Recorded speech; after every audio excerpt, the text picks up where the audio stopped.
27ನೇ ಸಾಲಿನ ನಗರಸಭೆಯ ಆಯವ್ಯಯ ಮಂಡನೆ ಇವತ್ತು ಮಾಡಿದ್ದೀವಿ. ಈ ಒಂದು ಬಜೆಟ್ 129 ಕೋಟಿ ಬಜೆಟ್ ಆಗಿದ್ದು 1,67,00,000 ಉಳಿತಾಯ ಬಜೆಟ್ ನ ಇವತ್ತು ನಾವು ಮಂಡಿಸಿದ್ದೀವಿ.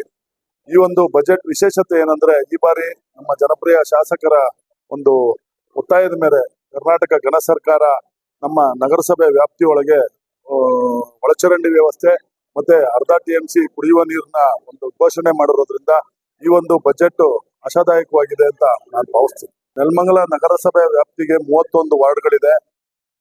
23 ಜನ ಚುನಾಯಿತರಾಗಿದ್ರು, 4 ಜನ ಹೆಚ್ಚುವರಿ ನಾಮನಿರ್ದೇಶಿತರಿದ್ದಾರೆ. ಒಟ್ಟು 27 ಜನ ಇದ್ದೀವಿ. 27 ಜನಕ್ಕೂ ಯಾವುದೇ ತಾರತಮ್ಯ ಇಲ್ಲದೆ ಏನು ಹೆಚ್ಚುವರಿ ಸದಸ್ಯರುಗಳದ್ದು ದೊಡ್ಡ ವಾರ್ಡ್ಗಳು, ಯಾಕೆಂದ್ರೆ ಪಂಚಾಯತಿ ಒಂದೊಂದು ಪಂಚಾಯತಿ ಇದೆ, ಅವ್ರಿಗೂ ಸಹ ನಮ್ಮ ನಗರಸಭಾ ಮೆಂಬರ್ಗಳಿಗಿಂತ 3 ಪಟ್ಟು ಅವ್ರಿಗೆ ಅಧಿಕವಾಗಿ ಅವ್ರಿಗೆ ಒಂದು ಹಣವನ್ನ ಕೊಟ್ಟು ಈ ಒಂದು ಬಜೆಟ್ ನ ಯಶಸ್ವಿಯಾಗಿ ಮಾಡ್ತಾ ಇದ್ದೀವಿ. ಕುಡಿಯುವ ನೀರಿನ ಸಮಸ್ಯೆ ಬೇಸಿಗೆ ಇದ್ದ ಕಾರಣ ನೆಲಮಂಗಲದಲ್ಲಿ ಬೋರ್ವೆಲ್ ಆಶ್ರಿತವಾಗಿ ನಾವು ನೀರು ಕೊಡ್ತಾ ಇದ್ದೀವಿ. ಆದ ಕಾರಣ ಈ ಸಾರಿ ಈ ಒಂದು ಹಿಂದೆನೆ ನಾವು ಆಲ್ರೆಡಿ 28 ಕೊಳವೆ ಬಾವಿಗಳನ್ನ ಕೊರೆದಿದ್ವಿ. ಎಲ್ಲ ನಮ್ಮ ಗೌರವಾನ್ವಿತ ನಗರಸಭಾ ಸದಸ್ಯರ ಒಂದು ಸಮ್ಮುಖದಲ್ಲಿ ಇವತ್ತು ಅದನ್ನ ಇಮಿಡಿಯೇಟ್ ಆಗಿ ನಾವು ಟೆಂಡರ್ ಮಾಡಿ ಮಾಡಲೇಬೇಕು ಅಂತ ಒಂದು ಇದನ್ನ ಕೊಟ್ರು.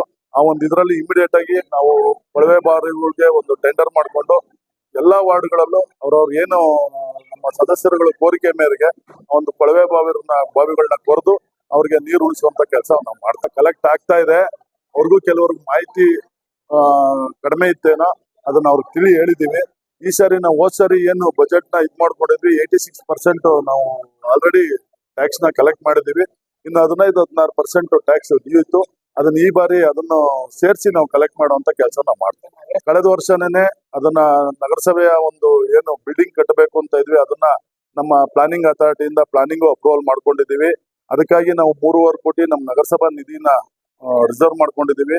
ಸರ್ಕಾರದಿಂದ 7.5 ಕೋಟಿ ಹೊಸ ನಗರಸಭೆಗಳಿಗೆ ಅನುದಾನ ಕೊಡ್ತೀವಿ ಅಂತ ಹೇಳಿದ್ರು. ಅದಕ್ಕೆ ನಾವು ಏನು ಪತ್ರ ಮುಖೇನ ಏನ್ ಕರೆಸ್ಪಾಂಡೆನ್ಸ್ ಮಾಡ್ಬೇಕು ಅದನ್ನ ನಾವು ಮಾಡಿದೀವಿ.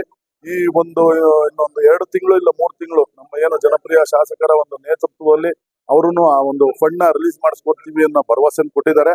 ಆ ಒಂದು ಇದರಲ್ಲಿ ಈ ಒಂದು 2 ತಿಂಗಳಲ್ಲಿ ನಾವು ಭೂಮಿ ಪೂಜೆ ಮಾಡುವಂತ ಕೆಲಸನ ಮಾಡೇ ಮಾಡ್ತೀವಿ. ಬೀದಿ ಬದಿ ವ್ಯಾಪಾರಿಗಳಿಗೆ ಅದನ್ನ ಮೀಟಿಂಗ್ ಅಲ್ಲಿ ನಾವು ಮಾತಾಡಿದೀವಿ, ಅದನ್ನ ಅಪ್ರೂವಲ್ ಆಲ್ರೆಡಿ ಮಾಡ್ಕೊಂಡಿದೀವಿ. ಅದಕ್ಕಾಗಿ ಈ ಒಂದು ಬಜೆಟ್ ಅಲ್ಲಿ 80 ಲಕ್ಷ ಮೀಸಲಾಗಿ ಇಟ್ಕೊಂಡಿದೀವಿ.